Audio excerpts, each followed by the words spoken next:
Welcome back to another episode of With the Chiefs. Today's episode is a little bit different. We've got with us Joe Dorph, the race director and a bit of a ultra running legend. But he's race director of Buffalo Stampede and a few other races with single track. But today's episode is mostly going to be focused around Buffalo Stampede and talking about all of the previous events, past winners' stories, and just event stories and a bit of insight from a race directing perspective. Obviously we're going to chat to Joe about his running career as well. I think he's a pretty accomplished runner. He's a couple of his achievements. He's come first place at the GSER Miler in 2019, which is a pretty big one for most trail runners.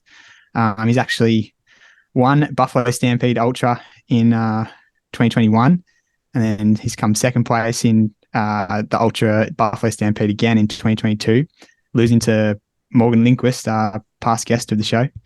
And another kind of highlight would be the Alpine Challenge Miler. He came second there in 2022.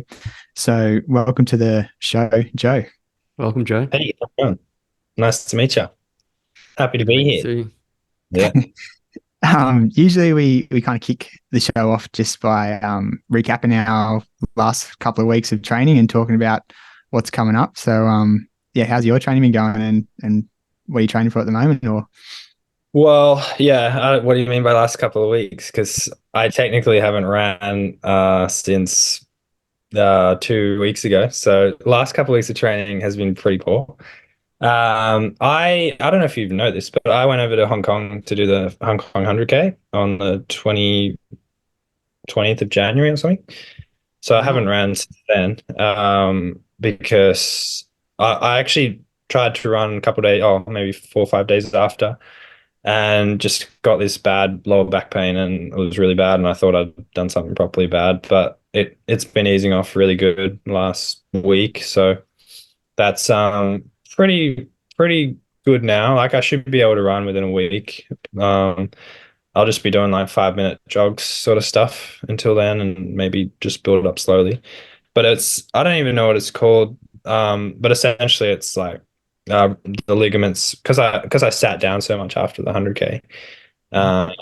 They just all seized up, and it wasn't. I thought at first it might have been like a slip disc or something, because it was pretty painful, but it's gone away really quickly, so I'm pretty happy with that.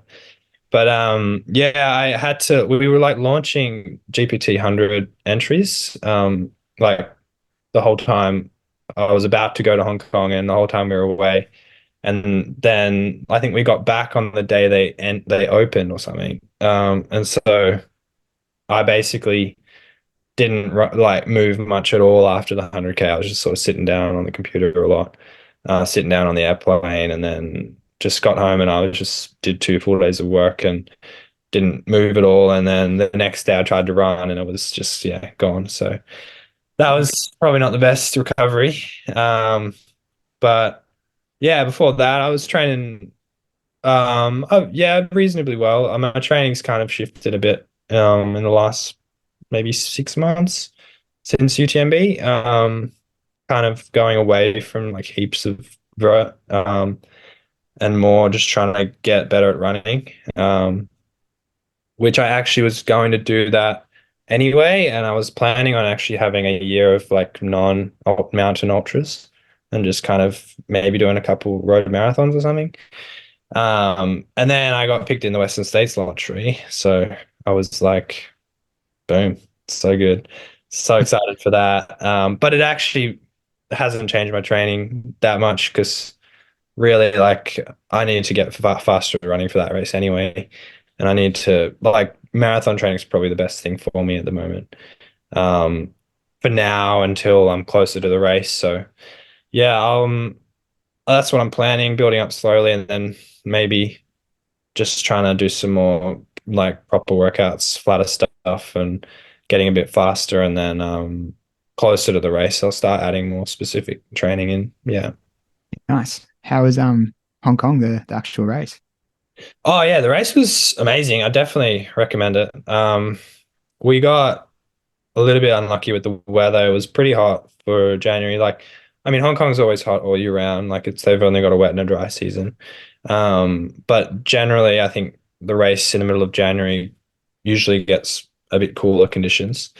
But it was pretty humid, so I struggled a lot. I'm not great in the humidity.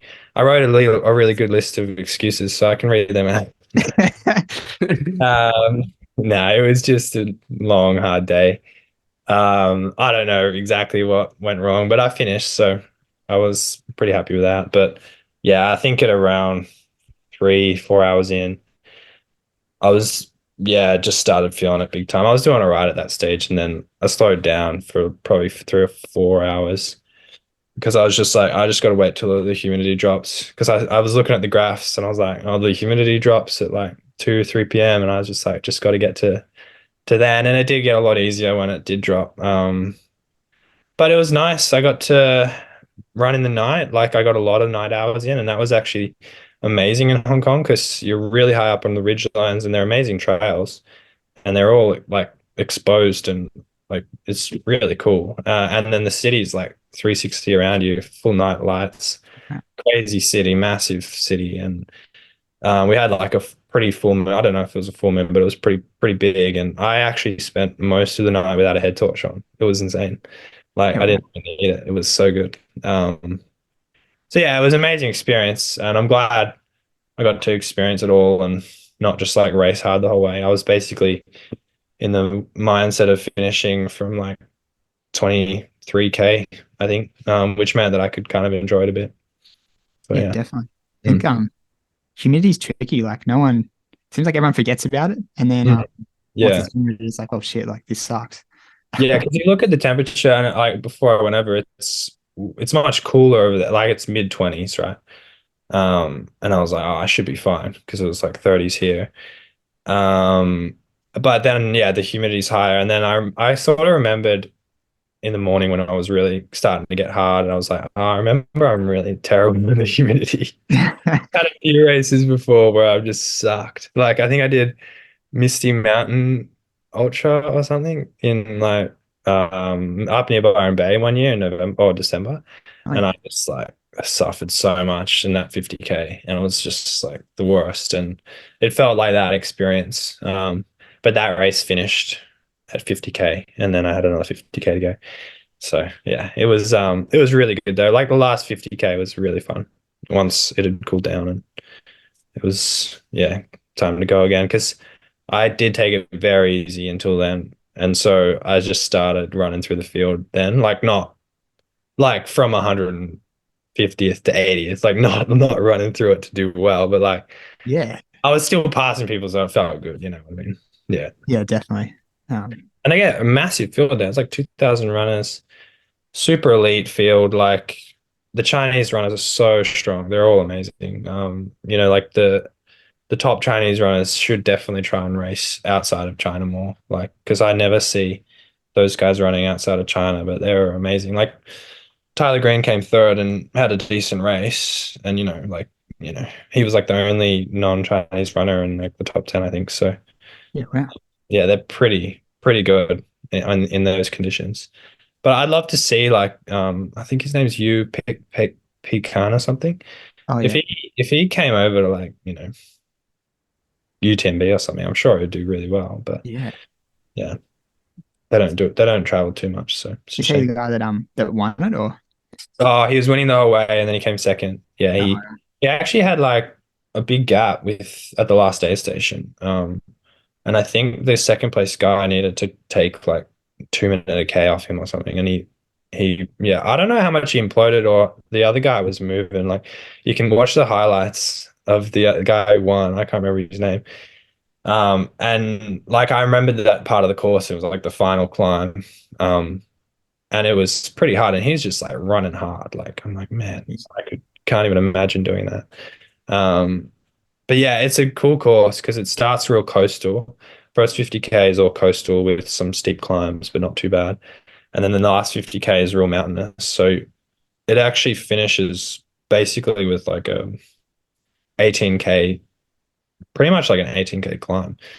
And so it's like you look at the profile and all the climbings in the last half. It's a really hard course.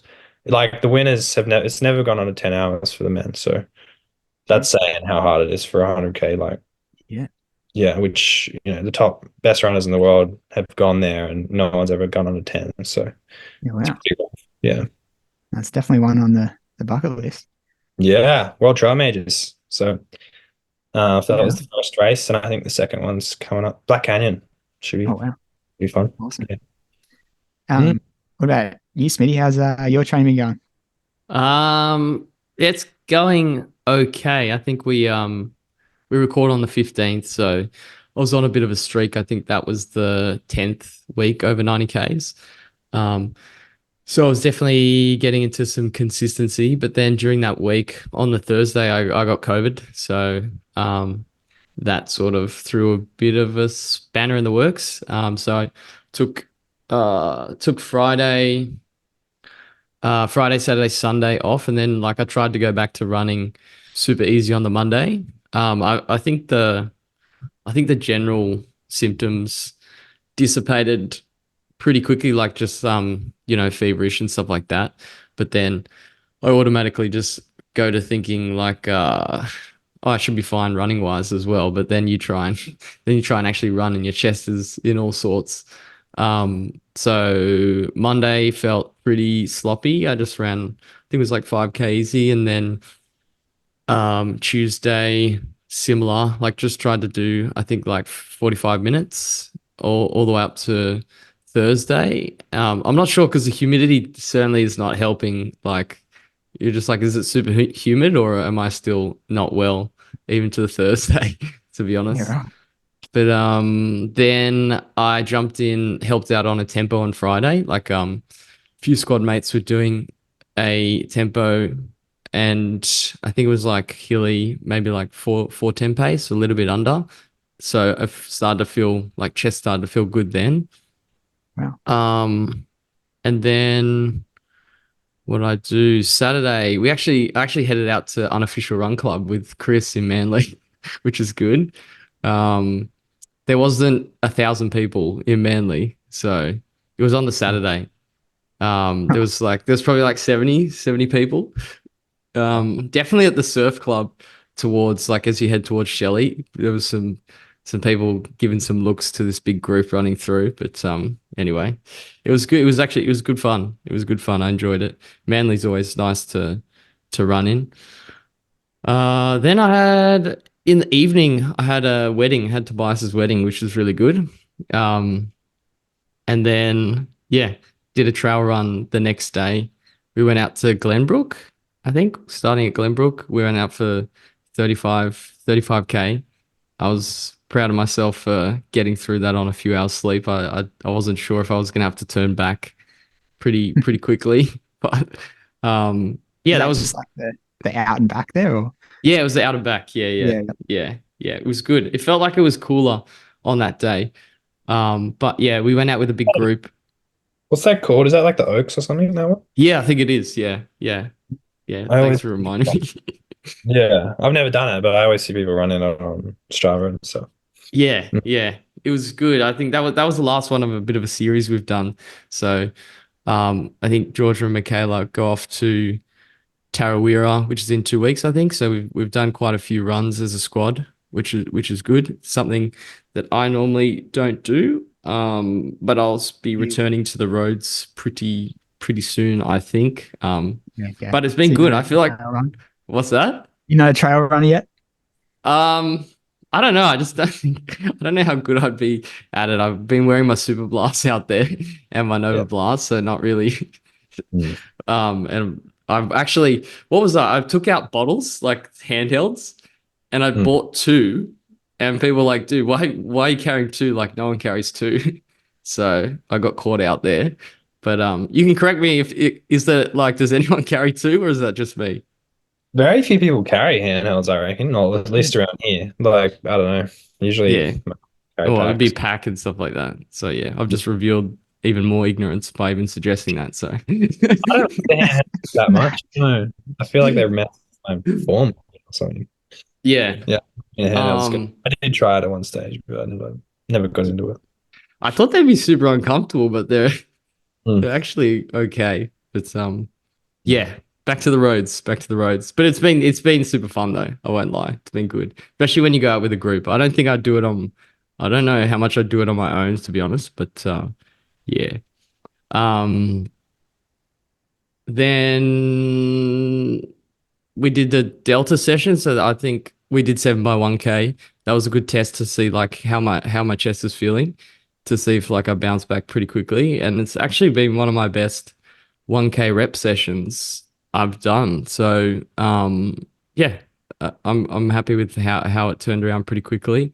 I think it was like 304, 06, 08, 09, 10, 8, 5. So I closed well. I did cheat a little bit. There's a new guy at Delta. This guy called Assad. He kind of flew under the radar. He's a guy that came from Perth. He was started off like a little bit just taking it conservative, and then like he pushed ahead and carried me for the 3 or 4 hardest reps. So thank you, Assad. But he was barely breathing. He's a gun runner. He's a I think 154, 800 and 357, 1500. And he's looking to step up to the 5,000 as well. So yeah, that was a good session.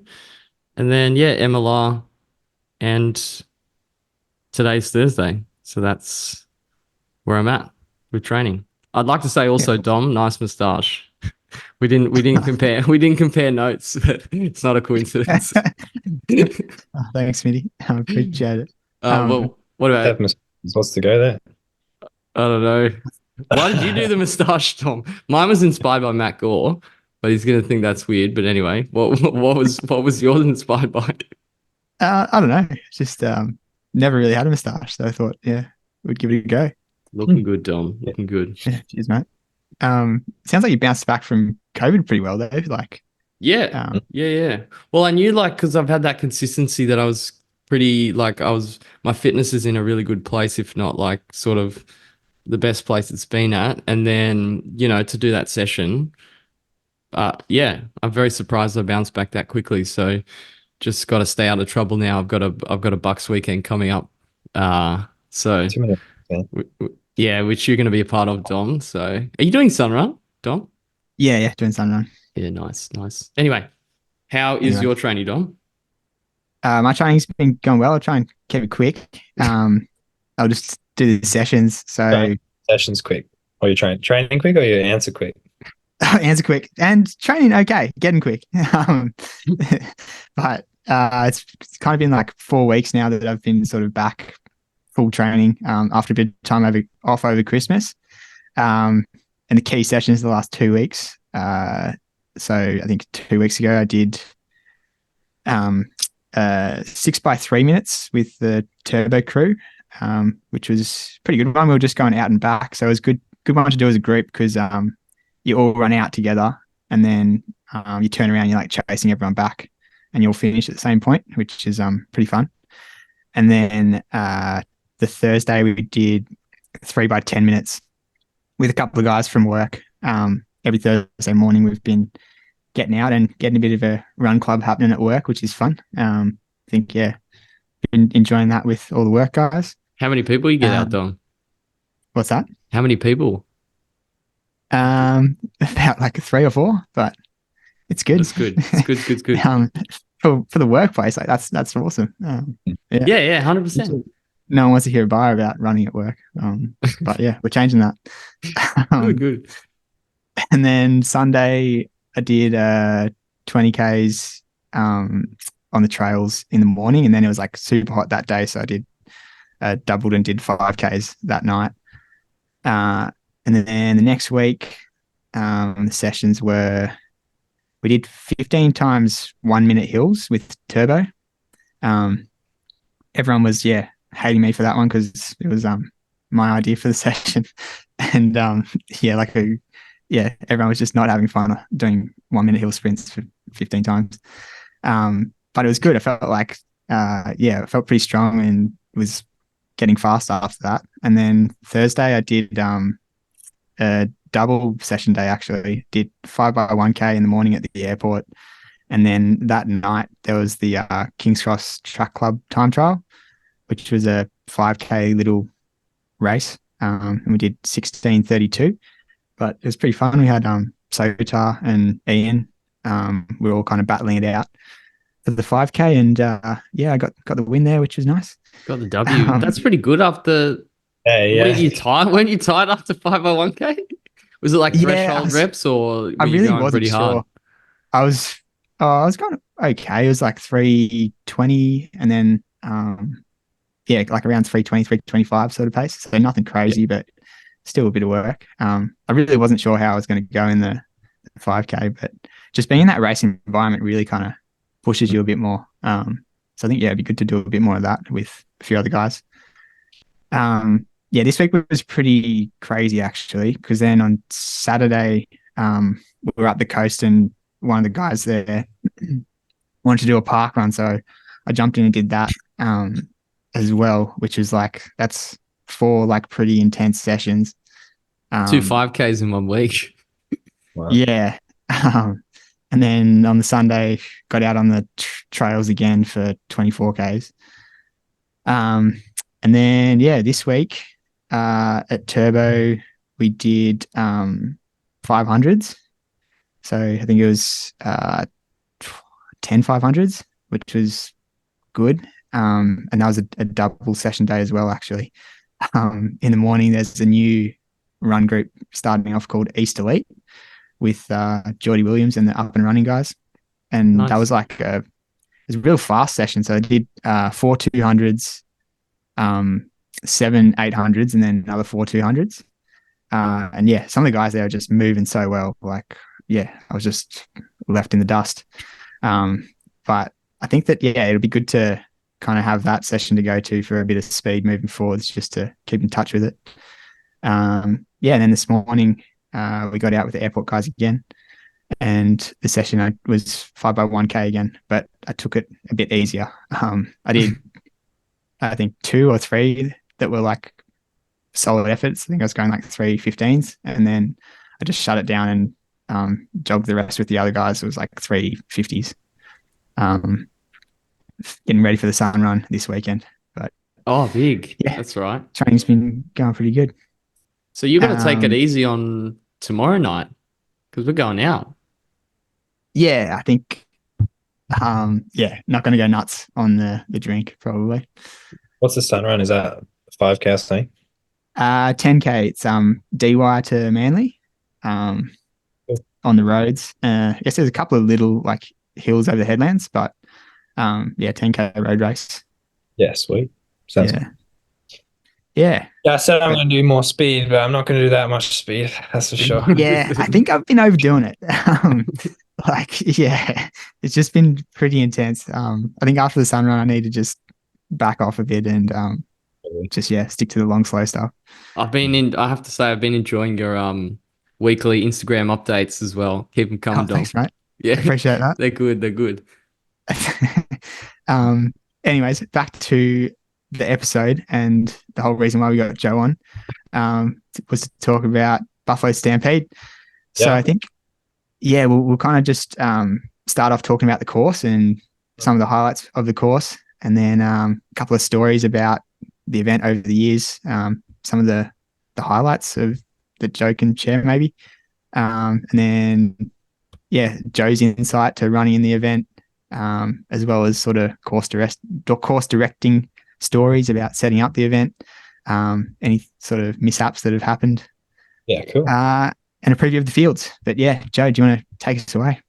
What's the course looking like? Yeah, I like the course. So it's evolved a little bit over the last 4 years. So I mean, one big change, and then I think last year there was some tiny changes, and this year there's some tiny changes. But essentially the big change was the going from the 72K, or I think it was 75K to the 100K. I think it was actually 80K, the old one, and it always annoyed me a little bit that they didn't call it 50 mile, because I feel like they would have sold more entries if they called it like the 50 mile. Yeah, true.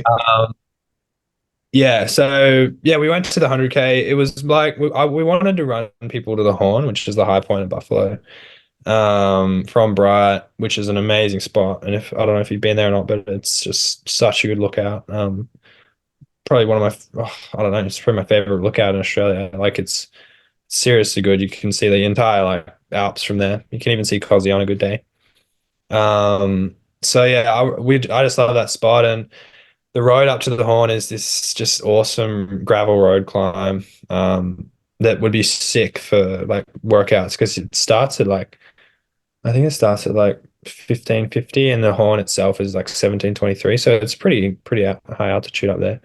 Um, yeah, but then you get onto this really cool single track and you head up to the Horn, and then there's some cool like stairs and stuff right to the summit. So send the runners up there and work their way back. And I wanted to add in more because it used to be an out and back. So I wanted to add in more like a loop up on the plateau that took in more of the plateau, and then I wanted to add in rather than just going back the same way from your Robin, some different climbs and different downhills on the way back. So it ended up being 100K on the dot pretty much. So that was pretty nice. And yeah, we've pretty much stuck with this very similar course last year and this year. The main difference this year is that we moved the start and finish location to the Pioneer Park Reserve. So it's going away from the Bright Brewery and into like a bigger area that we can kind of like at the Bright Brewery last year. I don't know. I don't think you were there, but it's a awesome spot and we love finishing there, and it's kind of a shame, but it is too small for the event now. Like for context, like I think the numbers were 2019 was 400 people across the whole event, and then 2021 there was the first year single track owned it, and I think they had 600-700 or something like that. And then 2022 they had 1,200, and last year we had 1,700. So it's growing crazy, and this year will be bigger again, probably more like 2,000. So by the way the registrations are going. So yeah, we just have outgrown that paddock at the next to the brewery, which is a little bit of a shame. Yeah. But at the same time, that paddock is probably also going to get developed in the next couple of years. So we would have had to move anyway eventually. So yeah, the new venue is awesome. If anybody's been to Bright, it's kind of like the workout area. Like if you come to Bright and you want to do a flat workout with some like a 1K loop and a 1.3K loop, that's just a real nice run in.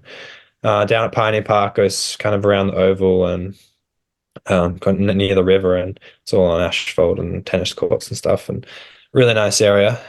Heaps of parking, and they got an awesome pavilion that's all new there with like a big event center. So that's where the event will be now, which I'm really excited about. It'll be way better in terms of logistics and stuff. There'll be so many like benefits to it. I guess the only non-benefit will be missing that playground next to the finish line, which all the parents love because that playground, you just send your kids down there.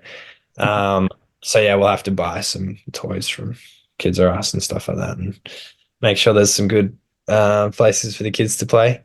But yeah, no, it'll be great. It's definitely going to be a good forever house for the event. And so the Bright Brewery will also do a pop-up bar there, so we won't Awesome. be, yeah, which Yeah, is I was all. worried about that. Yeah, I feel like that's like the first question everybody's asked, like, oh, but we're going to be beers at the finish line. Yeah, so don't have to worry about that.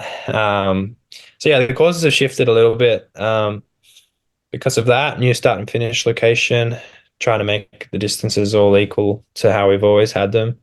And yeah, I think the major change this year is the marathon. So the marathon is actually missing the climb up mixed track this year. And that change isn't because of the location move. It's actually because of Mystic Park. The events kind of become quite large in that now running through Mystic is almost a bit of a hazard. It used to kind of be like Mystic didn't even care what our courses were back in 2018 or whatever. Like they didn't even submit the course in 2021, I think it was. They just kind of went and marked it. But now, like, the park itself has gotten way more busier, and the events also gotten bigger, and so we're kind of clashing a bit. And so now we just got way more marshals, and we've got like more fees and stuff, and all of that's understandable. But um, yeah, we just can't have people running through Mystic Park in the marathon all day on the Sunday. Mm. They'd either have to have heaps of course marshals out there, or shut certain trails off in the park for the mountain bikes. And both of those options are just not viable. So yeah, the marathon now does more of the plateau up the top of Buffalo, which I'm excited about. Oh, So nice. more trails up there. I really enjoyed that part. Yeah, that'll make up the case, and that'll be really cool. And in a way, like, it'll be a different course, but yeah, it's got its benefits, I think. So there'll be 9Ks all up on the top of the plateau now, and then aid station now at the chalet as well. So once you've done that loop, there will be an aid station there. So that'll be the new start. And then once you get to clear spot in the marathon, you just go more direct down to town, and you don't go into Baker's Gully. So you do this new downhill from clear spot down the ridge line, more direct towards town, and then scoot around to the finish. So that's probably the major change in all the courses. The marathon will be quicker now. It'll be, I mean, it'll be less climbing, but marathon's never easy. And it's like, I'm hesitant to say it's easier because it just means people are gonna absolutely cook themselves now on the downhills. Yeah. And that climb up Dingo Ridge is so brutal. And like, That's the hardest climb. yeah, it's still got the hardest climb in the race. It's still got that big descent off the big wall, which people are probably going to take harder now, I'm guessing. And yeah, it'll be interesting to see how it's run. It'll be a faster course, but not necessarily a lot easier, I don't think. Mm. Yeah. I think it's a pretty interesting course because you start up the top of the mountain and then there's what I don't know, you're going downhill for like 15Ks or something. 10K downhill, 1,000 meters of descent. Yeah. Geez. So like pretty big downhill, and you can't really pass people that easy. So yeah, you kind of want to just go pretty hard early on. But that 9K at the top now will stretch out the field really nicely. So there's actually, again, there's heaps of benefits to it. Like the first 5K, the race is on very wide trail and a bit of road. And so it's going to space the field out a lot, which I'm pretty happy about. There won't be many bottlenecks anywhere. So, and it's not like the top runners need to stress out now about trying to get a good spot in the field because you got enough time to figure it out. Yeah. No, So and that race is attracting some really, really good runners as well. So that's pretty exciting. And I haven't invited you guys yet because I wanted to do it on record. I wanted to do it in the podcast. And all right. So like, yeah, if you guys want to come down, just let me know, and we'll hook you up with an entry or something, because it would be good to get you down and do round 2, Dom. See how you go. Yeah. No, it's Let's go, Dom. Luke, if you want to be a trail runner, this is your race. Yeah, I'd love to see Luke down there. I would fail miserably. No, mate. Like, I reckon this is good for like a marathoner. I don't know if you run marathons or not, but yeah. Marathoner who wants to get into trail running, like, it'd be a good way to learn the sport, I reckon. I'm not saying do well, but like they'll definitely learn a lot about the sport and what it's about, for sure. Yeah, 100%. All right. Yeah, you got to come down. Get you both down. It's super cool. Super cool. But yeah, so yeah, well, while we're talking about the marathon, we've got like the probably premier female trail runner coming up for it, Kate Avery. So that'll be pretty exciting. She's kind of transitioning a little bit to the like, the trails, the longer trail scene. She did the GPT 50K as her first ultra. And now she's going to do the Buffalo Marathon. So she'd normally just win the 20K. She won it last year. And she normally sort of crushes that 20K distance. So that's pretty exciting. And she'll be taking on Anna McKenna as well. So Anna McKenna, I don't know if you UTA and stuff, and very fast Surf Coast Century, and super good runner getting into the sport.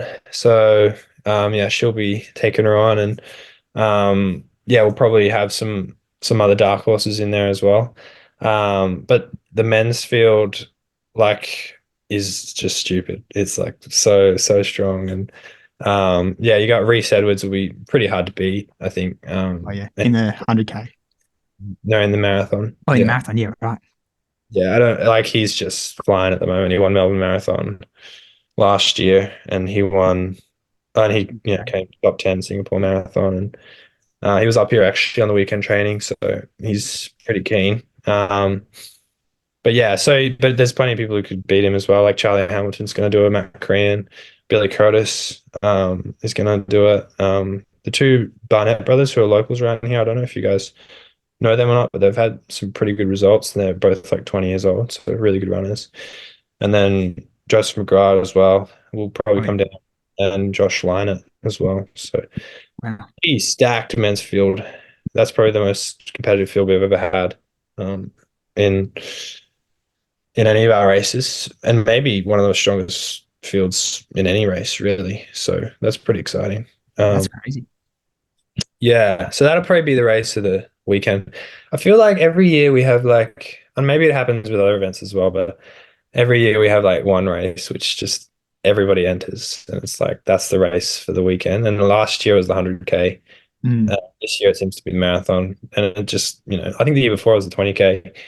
Yeah, it's just funny how that works out. All the good runners try kind of stick together, but like I guess it makes sense. They probably want to race each other. I think Charlie entered because he heard Reese was doing it, and I think Billy changed. He actually transferred from the 20K because he's like, oh, I want to race like some good runners. So yeah, that's cool. But yeah, so that's the marathon, and then the 20K is just like a very hard, two big climbs race. 20K, I think it's got about 1,200 meters of climbing. Like it's probably the hardest race, pound for pound of our like event. Um, and yeah, we've changed that around. We've swapped the direction of that. So it's probably it's very similar. The time will be exactly the same. So yeah, it'll be cool to watch.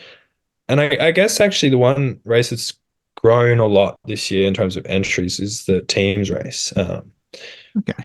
So I think that's probably because we've changed the format of it a little bit. So it used to be you could choose how many people between 3 and 5, and this year we've just said there has to be a team of 4, and I think that just made it simpler for people to get their head around. Um, and so yeah, a team of 4. There's 4 legs. Everybody runs the same 4 legs. And yeah, we've actually had heaps of people sign up for that. So there'll be like probably 25, 30 teams coming down for that, which is Oh, pretty wow. crazy. Yeah, so that'll be fun to see. And there's one absolutely lightning girls team from Albury come down to do that with SJ. SJ's running it. All right. No way. Eldora and Siobhan, and I've forgotten her name, but yeah, another Aubrey girl who won 4 peaks. You might know her name. She's actually just started running. I think it's Ellie, possibly. I think it is. And I think she just started running recently and didn't really. I think she might have played another sport, and she's just been running super quick, like 17-minute 5Ks and stuff. So yeah, Uh-huh. really. Um, but yeah, so that'll be fun to see how they go. Um, Yeah, the I'll probably do the 10K if you want a real good race. Nah, me and Nigel. So Nigel's like always been the race director, and I've been the course director. And this year it will probably do a similar role to each other. And that'll be nice because I was the race director of GPT because Nigel um he's had another event on the exact same weekend, which was a bit of a shame. But yeah, so this year it'll probably be like 2 race directors, or I'll help him out a lot at least. But yeah, we both kind of, I think we both kind of want to run the 10K, and it's a bit awkward. It's like, oh, only one of us can, only one of us can. The 10K is really cool, just like super hard, like just high octane kind of thing. Um, Basically just straight up Emily Spur, which is like a 450-meter climb with like over over like 3.5K round trip, so like 1.75K or something climb. And it's just like hard, just steep, and I love it. And it's a good training climb around Bright. And then the downhill is just all fun, like mountain bike single tracks. So kind of got to be quite a good technical trail runner for that one. But yeah, that's always just a fun race. It's like the best time of the weekend because it's the Friday night, so 6 p.m. start. And all the 20K, 100K runners are sort of coming in, registering, and there's just heaps of people around. And yeah, I feel like the winner of the 10K, even though it's probably the least competitive race every year, they always get the biggest reception of everyone because it's like they come in at like 7 p.m. Friday night and everyone's just around. Yeah. It's Yeah. like huge. And everyone's like, oh, damn, I should have run the 10K. Yeah. That was me. Yeah. Yeah, exactly. So yeah, and then there's the Grand Slams as well. So like Matty Korean's actually doing the Grand Slam, so might hinder him in the race against all those crazy good guys in the marathon. But I mean, he did it a couple of years ago. I think that was maybe the year you came. Yeah. Came like second in the marathon Yeah. after Like racing. won the 10K, second in the marathon. Yeah, so he can do anything, but you'll see how he goes this year. And I think, yeah, Joe McGrath's going to do the Grand Slam because I think he wants to race Matty Korean. So All right. Yeah. He's that'd a be cool good because he's a runner. big guy, and yeah, that could be a good battle. So that'll be fun to Wow. watch. Yeah, Awesome. Seems like it's all shaping up though. Like some pretty elite yeah, fields and good yeah, names yeah. on the start lines. Yeah. Yeah, I haven't even talked about the 100K fields. I guess I'll just keep going on the fields while I'm doing fields. Um, yeah, so I'll just mention the 20Ks. Yeah, as I said, sometimes there's not. Sometimes some years they just don't line up, and those fields haven't shaped up heaps yet. But we've got Jess Jason coming over from WA, so she's a track runner.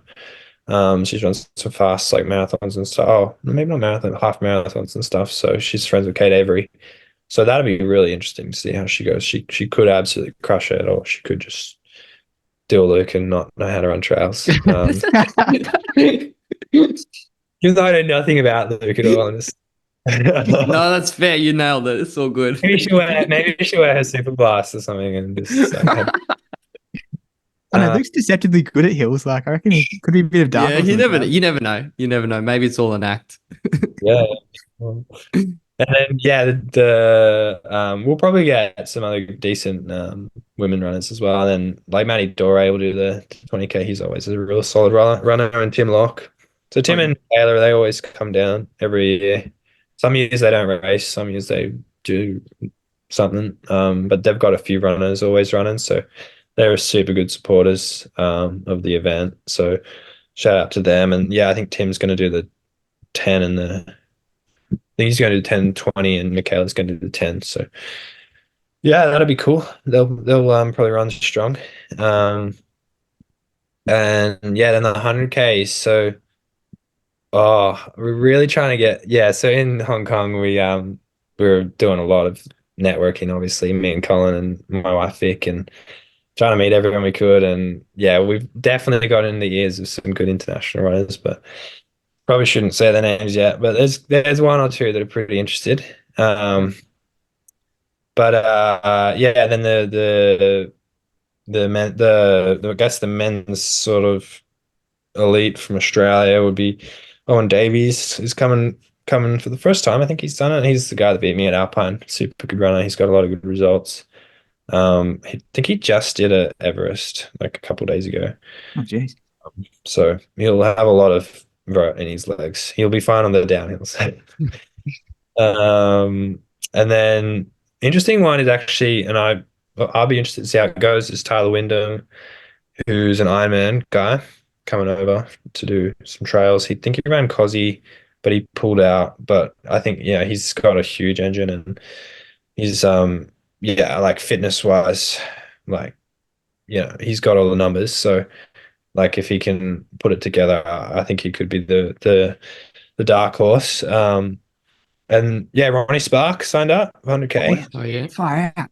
Some good fields, some good fields. Yeah, so he's coming down. I'd say he's got to be the favorite, He's unless such a gun. Yeah. we can get some Spanish dude who I'm not allowed to mention. I Couple of Chinese athletes. don't know if you know Killian Sean. No, no. Tom knows him personally. Unfortunately. Maybe he's listening to the podcast. Maybe how would it be if he was listening to the podcast? And yeah, so Chris McAuliffe as well, who I reckon, yeah, he's a good runner. He came third at GPT, and I actually didn't know him, to be honest. Like throughout that event, and he just like ran through the field real strong, came third behind, Michael Dunstan and Matt Korean, and beat some good runners, and yeah, really solid. I think he was only like 5 minutes behind Matt Korean, like he was catching him in Wow. the. Yeah, I think he's got a lot of potential. He does have some good results apart from that, but I just didn't recognize his name. So yeah, he could do well. And then she hasn't signed up yet, but the favorite definitely for the women, and she said she'll do it, is Cecilia Mattis. So backing her in to have a really good run. She's like my favorite travel runner in Australia. She's just like so positive, and she's won UTA a few years ago. Second at GPT last year behind Kelly Emerson. So yeah, a really talented runner. Nicole Patton she's gonna do it. She just won Bogan to hold him outright and like beat all the guys. So Wow. um, she's won Oscars. She's been on the Australian trail running team last year. So really good runner. And then Sarah Tapp will probably kill me for saying her name, but she she said she's gonna do it. But then she came to Bright like last weekend, and she's like, "Oh, I'm not feeling very good. Maybe I won't enter." I'm like, "No, you got to enter. You got to enter." So I'm putting her name down. Yeah, she'll be strong. She came second in the 100K 2 years ago, and then she won the Grand Slam last year. So Jeez. she's a good runner. And you actually had Luke on the show recently, Luke Barrett. So yeah, Oh yeah. Oh yeah. yeah, a really good runner. And she's just the kind of person you look at her shove, it's hilarious. She just like has to run a certain amount. Like it's just the same amount of Ks every week. But really, really good training. So yeah, she could be the dark horse there as well.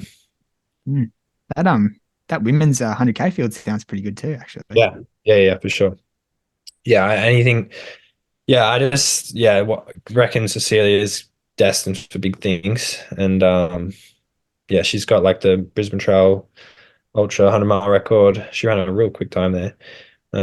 She's won UTA. She came fourth in the real flat UTA year, which didn't really suit her at all. I think Anna McKenna might have won that one actually. Yeah, so she's just super good runner. Real positive. So yeah, I think she's the pick. But yeah, so got lots of good runners coming down, and usually we get a fair few entries between now and the race as well. So see what happens. Maybe Dom and Luke will line up on the start line. Yeah, well, there we go. Could be. Yeah, yeah. So no, that's cool. Yeah, so I guess that's the courses in the elite field. Um, yeah, what do you want to talk about? Stories or something? Yeah. Any I don't know. Some Back in sort of your favorite moments. back in 2021. No, jokes. That was a bit uh, you know what? Actually, one of the stories that one of the cool years was actually the year that you ran Dom in the marathon. That was a super cool year, really good field. And I think the fact that both Blake and Mike Carroll took a wrong turn kind of just added a bit of energy to the weekend. Yeah, Mike Carroll was doing the men's marathon as well. I didn't Oh even. wow, yeah, he's a gun too. Yeah. Well, yeah, like it's so stupid that field. Maybe you don't want to men's marathon unless you want to like win it, and it'll just be everyone will be like, "Oh my god, worst trail run ever!" Just takes out all the big guns. Very likely. Um, yeah, but that was a cool year. Talking to Mike afterwards was hilarious. He's such a nice guy. Like he's just like took a wrong turn and just kept on running down this really steep trail, and then he just ran back to town. And he was just so nice about it. He was like, "Oh no, I had a really good long run. It was really good. I had such a nice time out there." He was in like second place at the time, and he was catching Blake Hose, so he could have won potentially. And he was just so chill about it. It was hilarious. Anybody else would be like a bit annoyed or whatever. Yeah. But yeah, that was a good year. Just I remember being at Europe, and then you were all just so close together, like, coming through, like Blake and Blake Turner, and then Jane Seaver and Matt Dore and you and yeah, Mike Carroll, and it was just a good race to spectate. Um, but the women's marathon the year after that, so last year, was really cool as well. Like, I actually managed to get out on course a fair bit for that one. That probably made it even more special for me. Um, but yeah, like it was like even before the start, it was really good. We had like Narelle Crozier, who had been like unbeaten on trails, like an adventure racer. She'd won like 2 Bs and just every other race. And Siobhan Seaver was running, and Patricia McKibben and SJ, and somebody like another totally, yeah. So it was like five super good girls lining up, and yeah, it was just cool how it played out because Siobhan is a really good descender, so she just like really ripped up that big walk downhill. And it's hard to know how to race that race because it's like, Mm. if I'm a good descender, do I try and get a gap on that big walk downhill? Even though, yeah, it's like I'm playing to my strengths, but it's also early in the race. So like, what do I do? Yeah. So it's a tough one. And I think, she probably paid for it a little bit. Also, she held it together and she came third. But yeah, Trish and SJ just like having the most epic battle out there. And I was at like, well, I saw them running through the Buckland, and they were so close the whole race. It was like neck and neck. And then we drove up to Snake Ridge, which was like the big climb of the course, which is a different climb to what you did, but it's going back to Dingo Ridge. And yeah, Trish actually looked great, and she was looking so strong and climbing really well and running like steep sections of the course. And then SJ like just looks like she's hurting so much and like just pushing so hard. And I was like, "Yeah, good work, you doing well." She's like, "Oh, this is the hardest thing ever." And yeah, she was just like suffering big time. But yeah, she just she's such a good racer. She just like caught her on the downhill. There's footage of them like running together at the bottom of a mixed track. She just like pulled away from her on mixed track and then just like held on, but it was only like a couple minutes at the end. And she just like, it was so good because she crossed the line, SJ just like full, just bawling her eyes out. Then she did like a little speech with Dave Stewart at the finish. And yeah, it was just very emotional. I think everybody was crying. It was great. But yeah, that's probably my favorite moment of really any race, just standing there at the finish line and just watching her just have the best time. But yeah, you could tell that Trisha tried. Like, she crossed the finish line. She was the one that actually like basically passed out and needed medical attention. And she looked good on Snake Ridge, but not at the finish. Definitely not. Yeah. Jeez. Yeah. The other good battle that year actually was obviously Matt Crean and Reese Edwards, Edwards, like, yeah. which will be cool to see again. But yeah, like that was the funniest year because I knew Reese was racing because he was registered. And actually, I think I reached out to him. I was like, "Do you want to run the 100K?" And he registered. And then I kind of told everyone who was racing, and everyone's like, "Oh, yeah, well, he's just been doing like flat training." And you look at his Strava, and he was just running the river in Melbourne, and he didn't do any climbs at all. And it got to the point where I was like, maybe he's actually not running. Like, maybe he's not going to come up. And like Matt Crane and Matt Dunn actually thought that he wasn't running because his Strava was just like literally just marathon training. But yeah, sure enough, like he showed up to the start line, and I was like, "Oh, cool, he's running." And then he just like held on to Matt Crane with no mountain training at all. It was pretty impressive. I think, yeah, Matty said that he would just catch up on anything, just like fast, that you could run clean, like smoothly, because he's just got such a good stride. And then he was quite good on the climbs, but yeah, I think his quads just like he just destroyed him on the downhills. So that'd be the one piece of advice to you, Luke, for the marathon this year. Do some downhill training.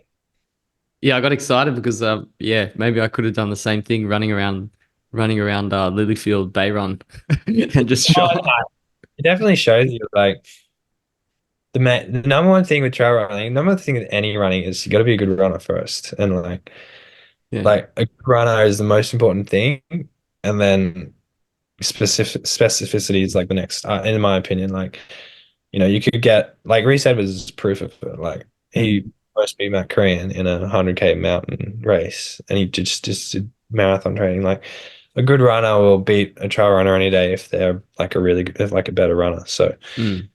um, yeah, I think that it was also he must just be a really competitive guy, because I know that he was like really hurting in the Buckland on the way back, and because we were like interviewing him, and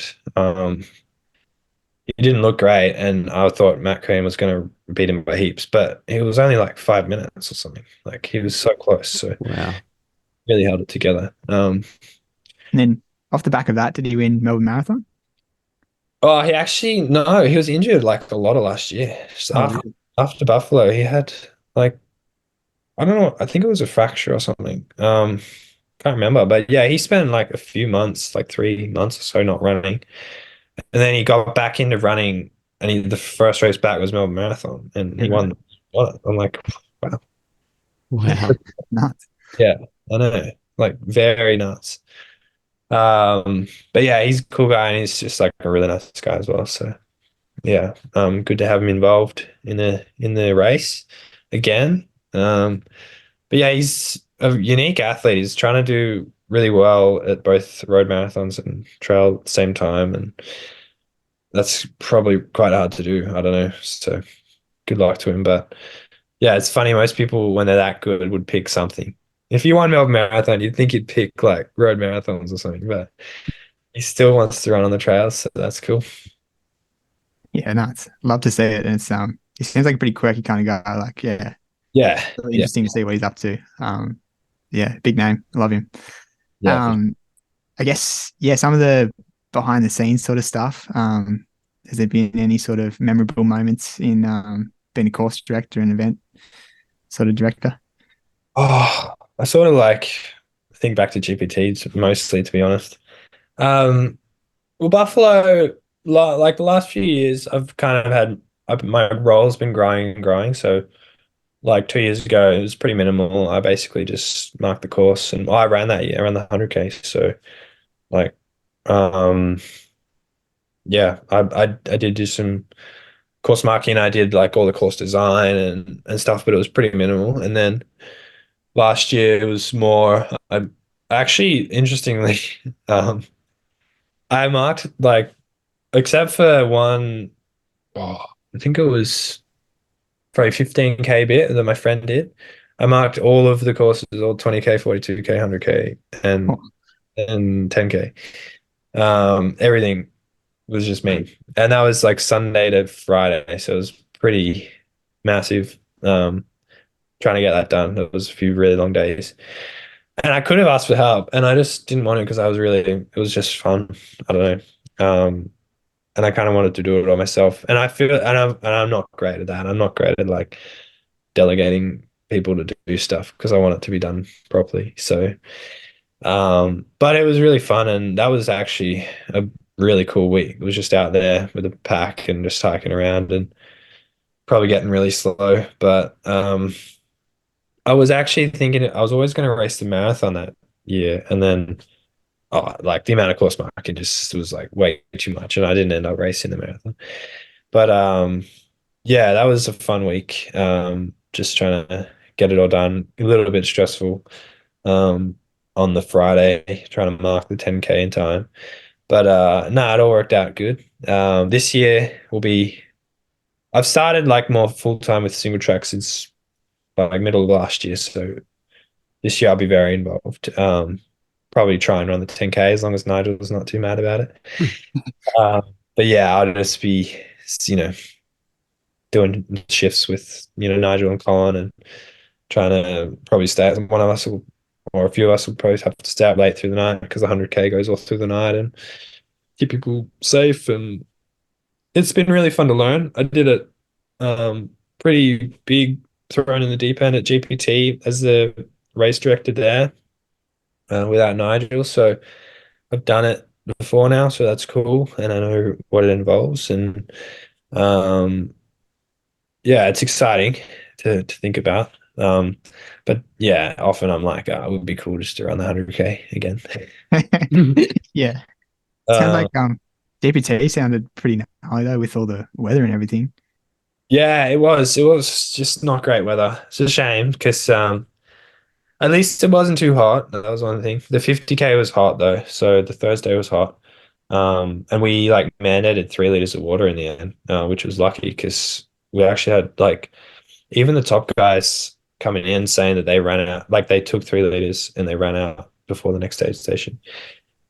So like that was a bit challenging. And then the next day, the Friday, was like thunderstorms at the start line. We had people like, um, they were coming to get dropped off, and we were like, no, you have to drive, but like go park, stay in your car. Everyone was in their car until like 15, 20 minutes before the start. And then we had to go get everybody from their cars to the start line because it was just like lightning and thunder around, but it did go away, luckily. So we actually started on time.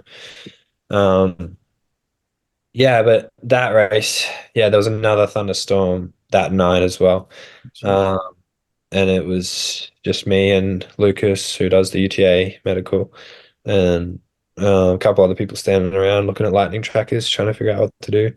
But yeah, it was, I don't know, like I don't get really stressed out in high pressure situations, I guess. So it was kind of fun, but um, yeah, it wasn't, it was hard in the moment to make the call because like they have to send a text out saying like race pause, get off the highest point, like, whatever the quickest route down is, like take it.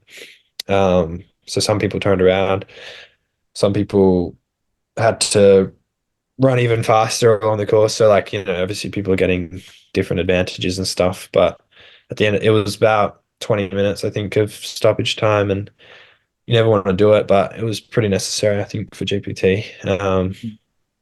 And at the end of the 100 miles, everybody's forgotten about it because it's like a full day later, and it's like, oh yeah, there's like a bloody thunderstorm. It's like in the moment, I think you think, oh my God, I'm like stopped on course, like I'm losing so much time. Yeah. And then you think about it, and so few amount of people finish within 20 minutes of each other anyway. So it's like, doesn't really affect the race at all. Um, but yeah, the one person that definitely did get affected was Matt Korean because he was leading the race, and he got the message on his phone. And that's the other thing, it's not great reception there, so Mm. not the most reliable way of doing it. But yeah, he got the message, had to stop. And then he actually got caught by second and third, Oh, George shit. Murray and Michael Dunstan, whose phones didn't get the message. And I definitely believe him. In fact, Michael Dunstan, he was locked out of his phone for like 2 days, like a day or two after the race, because his phone was like doing the thing, like just constantly pressing the passcode and be getting it wrong. And Oh, then shit. like, so like, then it kept on adding time. So Might yeah, have his been phone. airplane mode. You never know. Yeah, maybe. But I'm kidding. yeah, no, that was a pretty amazing race, though, amazing experience. That's another race I'd love to just go run, but I never probably will be able to. So, So how do you make the call? Roadrunner question, because I don't know how it works. Like, well, it's actually, it's funny, like in cricket or something, like there's the Cricket Australia has these rules, and it's like everyone falls under the Cricket Australia like laws. So, if there's lightning within this certain amount of time, whatever, you have to start with this amount of time or whatever. But in trail running, like, single track events don't come under like laws of like trail running Australia or whatever. So yeah, you make it up for yourself. You have to really consider like what the coroner is going to say if somebody gets struck by lightning. yeah, yeah. Uh, So that's a real thing, like genuinely real thing. Yeah, And yeah. like we build it into our own rules and um yeah, so there was lightning basically like on course, but it was I mean everyone's so spread out at that stage. It's like who you're measuring it from and all that. So yeah, it was basically a call of just like, well, how what does the storm look like it's doing? And like does it look like it's going to miss us? And it actually looked like it was going to miss us for a lot of the time. And then it kind of shifted a little bit to on the course. And there was only maybe a 10-minute period where I was actually on the course. And that's, yeah, when that first kind of shift happened is when we called it, stop the race. And then it quickly moved off. So then we just kept on going. But yeah, it's different for every race, you know, like you just got to make the call in the moment, really. Yeah. Mm. Hmm. It's pretty crazy. Something like, I don't know, as a participant, you probably wouldn't think that much about. Like, I guess like what you were saying before, by the end of the 100 miles, everyone had forgotten about it. But Yeah, yeah. as a race director, like, yeah, you're responsible for everyone. So a Yeah, bit exactly. more pressure. Yeah. Yeah, you can get into a lot of trouble if you do the wrong thing. I mean, there was a big news story in like I think it was like Twin Cities Marathon in America or something. So somewhere up near Chicago or something, Twin Lakes or whatever. They called off a big city marathon when it was like forecast to be like 34 or something. So like not crazy hot. Mm. But they called it off and they called it off like a couple days in advance, and I think everybody got super annoyed about it. And it's just a really hard one. It's like, well, people are probably gonna like in every major city, like in Sydney Marathon this year, I think people fainted and stuff. So Mm. it's yeah, I don't know, it's a tough one, but yeah, you just gotta do what you think's right, I guess. Yeah, Interesting. I guess wrapping up then. Yeah, Buffalo sounds like it's going to be a good one this year. race to run. Yeah. See you there, Dom. Yeah. That's right. Marathon, just make it totally stacked. Just put Yeah. everything. Just I don't think we're take stacking everything. much. Dom might stack a bit more. Dom's got experience now. He's gonna like know Yeah. exactly Oh how. yeah. Yeah. 100%. Yeah. I'm gonna How put a did you end course. up, Dom? I'm gonna put a course marshal where you turned left last time. That's right. Yeah.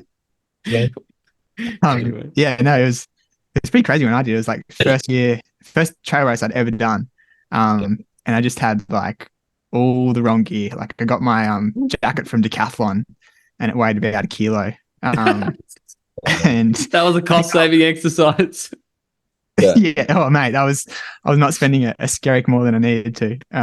So yeah, I just had all the wrong gear and I think I was like kind of hunched over the whole way, just bobbing around with my pack. And then yeah, took a couple of wrong turns, just being an idiot trying to go too quick. And yeah, almost got really lost if it wasn't for I think Steve Buchanan on the bottom of that. I think was it Clear Spot or that hill down there. yeah. But yeah, we got back on track and managed to finish the race, which was awesome. But Yeah, yeah, no, I would definitely recommend it. It's a very fun race and great atmosphere at the finish line as well. sure. Cool. Yeah, no, it should be good. So everyone has to come down. Yeah, everyone get around it. Buffalo Stampede. I think it's probably the best race on the Australian running calendar for sure. Yeah. Wow. Very, um, very biased. Look at yeah, look at the heat maps of Brighton on Strava. Then you'll understand what I'm talking about. It's a trail running town. Lots of trails around. Good spot. Yeah, it looks like a major city, but it's a small country town. Yeah, like it's funny. Like I feel like Bright's got a lot of momentum at the moment with trail running. Like really good community here. There's only like 6,000 people or something live in Bright, so it's not a big town, but a lot of good runners around, and yeah, a lot of active people moving to the area. So yeah, it's a good place to be. Why did you move? I just moved down for the trail running. Yeah, Yeah, pretty nice. like I did Stampede in 20. I don't even know 28. 2018, I think. Yeah, 2018. And um, yeah, I just like loved the town, and I just because I'm a chef, or I don't, yeah, I'm still a chef, I guess. But yeah, I just went to one of the restaurants in town after the race and was talking to the owner there, and they were just like saying, yeah, people they'd love to have more chefs and stuff. So I just started working there, and I worked there for a few years, and that was basically it. Yeah, but yeah, I was easy to move at like that time. Like I basically it was just me. Like I didn't have a partner or anything, and just was working as a chef in South Coast, actually down in Nara. And yeah, so pretty easy to move down. I just started renting, and it was actually just before it became a bit mental and hard to find rentals and stuff like that. It's kind of hard. It's actually a hard town to move to at the moment, because unless you have enough money to buy a house, then yeah, there's not a ton of options around. But um, yeah, I got in just before the rush, so it was good. Yeah. All Yeah, right. Sounds awesome. like it was meant to be. Yeah, no, that's good. Yeah, met my wife here as well, and got a 18-month-old kid now. So Oh, wow. yeah, so yeah, That's it's a good awesome. spot. Now I'm working for single track. How good's that? Problem with having an 18-month-old kid now is that I've just got a cold constantly. I'm always sick because Yeah. he's he's just started going to daycare, so it's like constantly sick. So now I'm like, why do I even bother training? I'm not even gonna bother training for Western. I'm just gonna get sick like a week before the race. So maybe I just won't let him go to daycare for like a month before I leave. I'll Yeah. look up. No, mate, I'll look after you instead. You'll be right. Yeah. Oh, dear. Anyways, yeah, thanks for coming on, mate. Yeah, it's been a pleasure chatting to you and hearing all about Buffalo Stampede. No, thanks Yeah. for having me. Good Thank meeting you. you. Good catching up, Tom. If I'm ever up in Sydney again, I'll try and go for a run with you. But yeah, probably don't get up there enough. I need to get up there more, actually. I do like Yeah, it. I don't do any. I was listening to your training raps, and I just don't do any like social runs. So a little bit jealous of the fact that you guys have so many good runners around that you can train with and stuff. So that's cool. That'd be fun. yeah, Definitely tee it definitely. up if you're here. It'd be good. Yeah, yeah. Although I can't do 306 one case. So Uh, it's a short window for me. Something will happen. But anyway. All right. oh, Cheers. Thanks, Ray. all right. Thanks, guys.